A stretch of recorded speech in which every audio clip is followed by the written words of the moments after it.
Hello everybody and welcome back to a brand new episode of the NASCAR Heat 5 career mode here on the channel. Today we got 3 Xfinity Series races coming at you at Bristol. We got Texas first up, and then we as well got Talladega in this episode. So first up we have Texas, and you'll notice right off the bat we have a different paint scheme on the car. The July DLC came out, and obviously I hopped all over that and bought it. So we have some new paint schemes, thankfully, here for the 19 car for the rest of this season. As well, at the end of this episode, we should get our very first hot seat offer in the Cup Series. So I'm very excited for that, to see what team we could potentially be driving for in the next episode, where I'm going to devote a whole episode to the Cup Series race, kind of like we will when we're actually full-time in the Cup Series doing the 25% races again. But Texas, a track that I usually struggle at, wasn't looking forward to coming into this one very much now as it came through at a turn 4 on the inside of David Starr. But to my surprise, here on this first and opening lap, I was actually able to move my way forwards fairly quickly here, making it 3 wide with Austin Hill and Starr into turns 1, and we would pass them both. We would get to the inside of Justin Allgaier, get past him, get to the inside of our teammate of Riley Herbst, and we were making a ton of progress in this first stage. I didn't think we have a winning car in this race, but obviously we have one win so far this season at Atlanta now here in our rookie season of the Xfinity Series, and now we would move up inside the top 10 with another 3 wide move there on Justin Haley with 2 to go on the stage. We would then climb up to P7, passing Ryan Sieg and whatnot, and here on the final lap of stage 1 we once again make a pass on the 78, move up all the way to P6 here on stage 1 as Harrison Burton, our teammate, would come through to win the first and opening stage here in Texas Motor Speedway. But P6 for us at Texas, I was very surprised with that because I didn't really mess with the setup. I ran a preset again as usual, and you can see that we were actually doing pretty good here in Texas so far. But we will get right back into the action here for the start of stage 2 here on the outside. Unfortunately on the outside, because I knew we were in a little bit of trouble, but usually the AI actually like to leave the door open here on restarts, especially at Texas, and I hop on that opportunity. We make it 3 wide in between Michael Annett and the 10 of Ross Chastain now as we come through out of turns 2. Chastain and Annett, both drivers that I think are going to be pretty significant playoff contenders in our career mode this season here as we go down into turns 3. Could we see Ross Chastain move up into the Cup Series here in our NASCAR Heat 5 career mode with these roster changes that I'm going to implement? I think it's very likely you see him potentially in the 42 car at one point, but we would be running P6 all the way to the final lap here of stage 2. Is that I did actually get past Ross Chastain, but other than that I couldn't do much other than passing Justin Allgaier on the final lap of stage 2 here. So we would take over P5 on the final lap of the stage, but behind myself I saw Jeremy Clements was just hauling, and he gets to my inside through turn 3. I had absolutely nothing for him as we come through out of turn 4. Harrison Burton though would come through to sweep the first 2 stages as I came through to cross the line once again, P6, just like we did in the first and opening stage here in Texas. So definitely not a winning car we don't have right now, but we probably could contend for a top 5 finish here. I'm pretty confident that we at least have that top 5 speed as we will get going here for the start of the third and final stage here in Texas. Only 13 laps to go, I should say, now, as we have to get to the bottom as quickly as possible now. Otherwise, we're just going to drop like a rock behind us. We got Ross Chastain there, and then we got Austin Hill looking to my left rear with Justin Allgaier here on my left side as we go down this back straightaway. Harrison Burton so far has dominated this race. He's looking to get to victory lane for the first time of his Xfinity Series career. Obviously, now he is one of the big contenders again this season, surprisingly, without a victory. But I would get to the inside now of Austin Cindric here on lap 17 and make a pass on him. So we climb back up into the 6th position, and then we put our sights once again on Justin Allgaier. We've passed him a few times this race already, and once again, we're in a position to do it again as we dive to the inside here with 11 laps to go. And now we're going to take over P5 from the JRM driver of Justin Allgaier into turn 3. We would finally clear him now as we came through out of turn 4 on lap 18. Now as we actually get sideways there and clip the 22 of Cindric, who goes spinning behind us into the outside, while big crash behind us as a caution comes out here in Texas. 100% my fault, as I lost the back end of the car out of turns 4. And unfortunately, when that happened, Austin Cindric was looking to my inside, and obviously I completely destroyed him. He's certainly not going to be happy with us about that one now as we would get back underway. Nothing we can do about it now except focus on the rest of this race. Harrison Burton still out front as I decided to give a big push to the back of Clements there, as we had the 98 of Briscoe joining Burton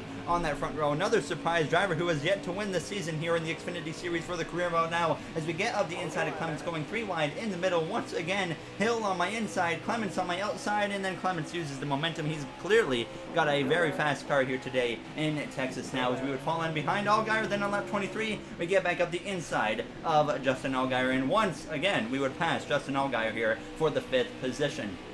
And then you see Jeremy Clements actually climbed up into P2, and then it was now me going for P4 with just 3 laps to go, approaching 2 to go here in Texas. A little bit of contact there with the 98 of Briscoe. Michael Annett had run down Harrison Burton with just 2 laps to go in this race as I dive down into turns 1, clearing Chase Briscoe. Then sure enough, now on the final lap out of turns 2, Annett finally gets to the inside of Harrison Burton down the back straightaway for the final time as we go down into turns 3. Surprisingly, we're having a great run here in P4, but Burton is giving away the victory in turns 4 on the final lap, as it's Michael Annett who's going to clear him for the lead. Michael Annett will win in Texas as we come through to cross the line in the 4th position now, as that was certainly disappointing to see our teammate lose the win just like that. That's reminded me of Denny Hamlin losing the championship in our NASCAR Heat 4 career mode a long time ago when he blew the championship away in the very final corner of Homestead, Miami. But now we jump straight into the action of Bristol Motor Speedway, where you see not just a new color change, but a brand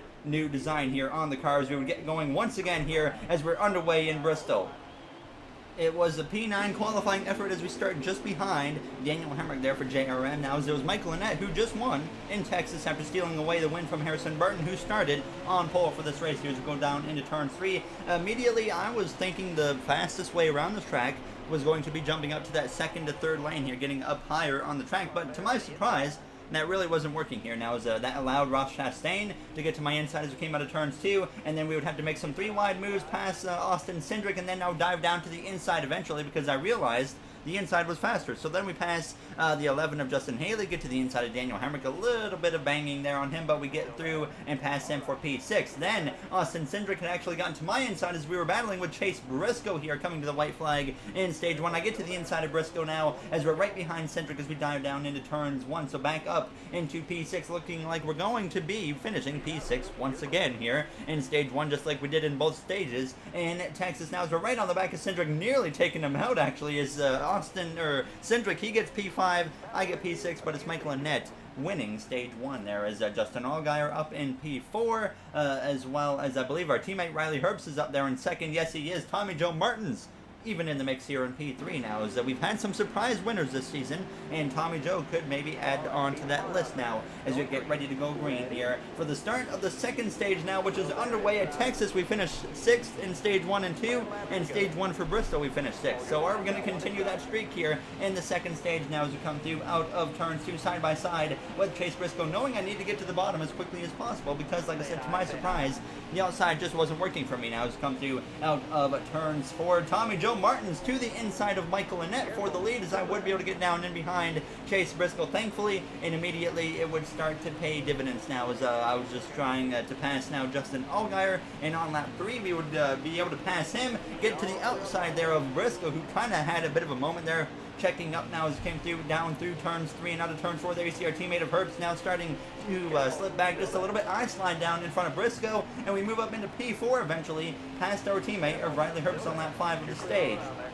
So quickly moving our way forwards now as we came through to just 4 laps to go here in stage 2. We now dive to the inside of Michael Annett through turns 2 and down the back straightaway side by side with him, as we're going to have to try and take over that 3rd position as we lunge up that inside, but just isn't quite working now as we come through out of turns 4. But down we might be able to clear him as we go down into turns 1. I send it in pretty deep, and we sure enough clear the 1 of Michael Annett now as we come through out of turns 2. So we're P3, and that was as far as I got here in stage 2. Tommy Joe Martins would win stage 2, Austin Cindric P2, and myself in the 3rd position. But I definitely think, based off the final few laps of that 2nd stage, that we have the fastest car here in Bristol, and we're in perfect position to potentially get our 2nd win in our rookie season of the Xfinity Series. There you see Tommy Joe Martin, in P1 now as the 22 of Austin Cindric joins them on the front row as we're ready to go green here for the third and final stage as the green flag is back out. And once again, we're underway. Justin Allgaier behind me there in P5, a fairly big gap between himself and I on the restart. So that was a little bit odd to see him so far back as we come through out of turns 2, sliding up immediately in behind Cindric. But then now with 13 laps to go on lap 29, I dive up the inside of Austin Cindric as we come through out of turns 2, side by side, still for that position. Down the back straightaway as we send it into turn 3, not quite clear. Now as he's going to allow Tommy Joe to get away with us battling, we make a tiny little bit of contact there down the front straightaway as we dive into turns 1, and he gets sideways behind us, but he hangs on to it. There are 2 races in a row we've gotten together with Austin Cindric now, as we would though have to, like I said, focus on moving forwards. We would run down Tommy Joe Martins for the lead here, approaching just 10 laps to go in this race as we come through out of turn 4, side by side for the lead. Martins leads that lap, but sure enough, with 9 to go, we would clear Martins down into turn 1 as our teammate of Harrison Burton would put on the pressure to move into second place, but no one had anything for me once I took the lead. We drove away and we just put on a clinic for the last 10 laps to come through to the final lap here in Bristol. Now running down lap traffic, we got 1 win so far this season at Atlanta Motor Speedway, but we're about to add on here with a win in Bristol Motor Speedway there, as I'm going to just kind of hang back and let Castle stay on the lead lap as we'll get win number 2 of our rookie season in the Xfinity Series.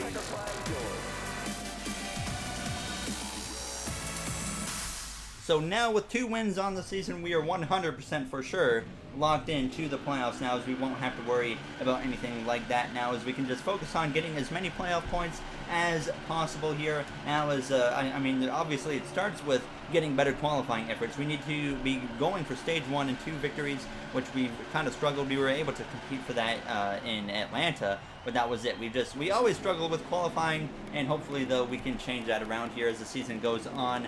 Now, as we had a decent qualifying effort here today in Bristol of P9, but that doesn't matter. We won the race, and that's what matters the most now, as Landon Castle was down there in last place. Now, as we would jump to the final race of this episode here in Talladega, where I did not bother qualifying, of course. Don't mind the pause there. I just had to quickly do something, but like I said, we did not qualify, but we still were able to start in P34 due to Justin Allgaier and whoever that car behind me is starting at the back of the field here. We're right behind Anthony Alfredo in the 21. Anthony Alfredo, another driver you could see, I believe, move up into the Cup Series here eventually in this NASCAR Heat 5 career mode now as we go down towards turns 1. And I want to bring like K&N drivers maybe up through the ranks as well, or sorry, not K&N, it's ARCA now or whatever. But like something like Haley Deegan, maybe Derek Krause. Let me know in the comments what you guys think of that potential idea as well. Here as we would actually go up the inside of Justin Allgaier down the back straightaway and just try to make up as much ground as I could here in stage 1. Obviously the 2 stages at the plate tracks, at least in the Xfinity Series with the shorter length races, are very short here, only 2 laps like I said here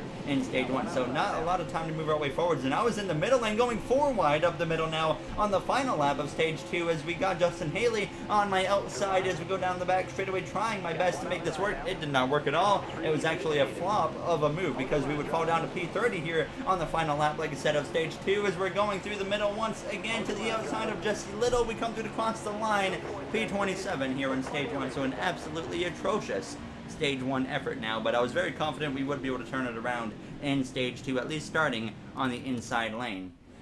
Obviously, doesn't hurt us any with a very poor stage 1 finish because we're in the playoffs without any worries now as we get ready to go green here for the start of stage 2 as we're now underway in Talladega for the start of stage 2. Once again, just like we started the race, we're lined up right behind Anthony Alfredo now as we go down here with 2 laps to go still, so only a 2-lap dash we have as we probably, if we play our cards right, could easily work our way up into the top 15, which would set us up very well for the final stage. But you can see here, I just did not have a good restart now, and I wasn't quite sure what it was because I didn't do anything wrong with shifting up the gears or anything now as it came through out of turns 2, closing in though on the back of Anthony Alfredo. Once again, I dive down to the inside, making it 3 wide, and then it doesn't work because I just really didn't have any help. But so we come straight to the final lap of stage 2, running P19, still behind Alfredo. We had at least moved our way forwards on this inside lane now as we come through out of turns 4. We're going to go once again 3 wide up the middle. Cindric 3 wide in the middle in front of us, as well as I believe that is the 8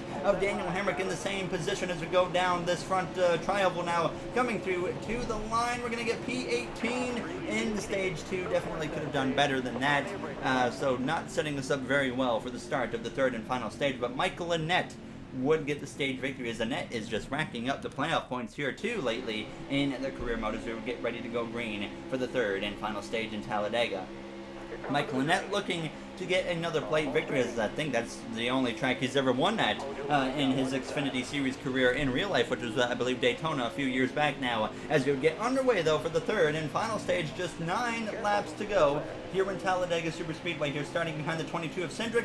Both races so far this episode, we've had a run-in with Austin Cindric. We completely cleaned him out in Talladega, and then obviously we got into him in Bristol. He got sideways, saved the car, but we would get past him cleanly here on the inside lane on this opening lap of the third and final stage, and we would just follow Anthony Alfredo through the field. I just continued staying behind him. We worked our way all the way up to P7 here on lap 13 of 19, now to the inside of Briscoe and Gregson, and then I leave the 21 up to dry. I said, nope, I want third place now, as we make it 4 wide and make it work here as we climb up to P3 with just 6 laps to go in the race here in Talladega. Then, sure enough, Ryan Sieg loses the lead to Jeremy Clements, and I slice to the inside of Clements, trying to take over the lead here in Talladega as I side draft him extremely hard here down the back straightaway, but I have no help currently behind me. But I see Chase Briscoe coming into the mix now as we dive down into turn 3, approaching just 5 to go, but I completely got caught off guard. Obviously, looking back, I saw it coming, but as it was happening live, I got completely caught off guard by the 98 of Briscoe, so I would lose the lead to him,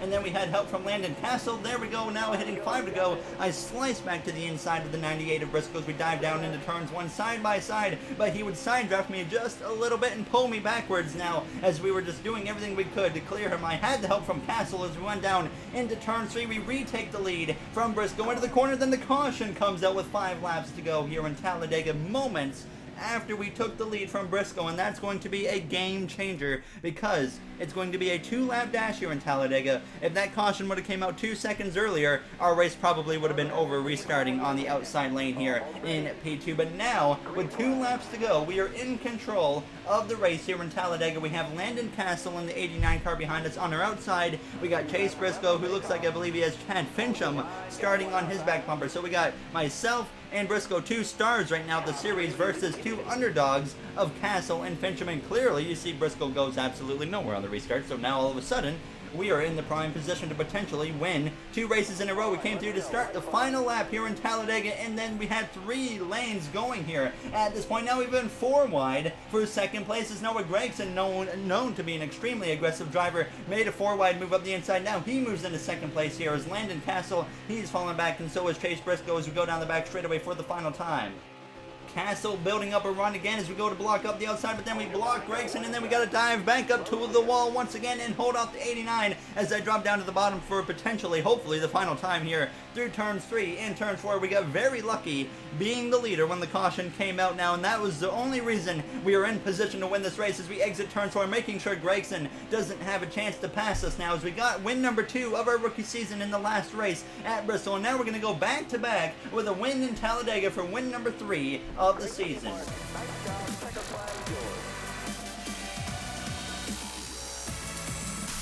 I think I've been using the same victory anthem now since NASCAR Heat Evolution, but still my favorite victory anthem in the game. Of course, I believe it is Electronic 1, if I'm not mistaken, if anyone's curious. But back-to-back 3 wins now in the season, making a statement here that we are here to fight for a championship as a rookie in the Xfinity Series. We won the championship as a Truck Series rookie, and hopefully we can do the same here in the Xfinity Series this season. But still quite a ways to go. We're only like maybe a quarter or so through the Xfinity season. But now, you see, we climb up to P4 in the points after a great episode here for us in the Xfinity Series. And now we have a Cup Series hot seat offer from JTG Doherty Racing to race the number 37 car, and they're hoping that we can get a top 5 finish. Now, I'm not sure if we're still going to have that car when I load back into the game, but if we do, that would be nice. It's a nice car. I thought there would be actually a 4-star car, so that's kind of surprising, so we can write them off as a potential car in the future. But as always, if you guys enjoyed this episode,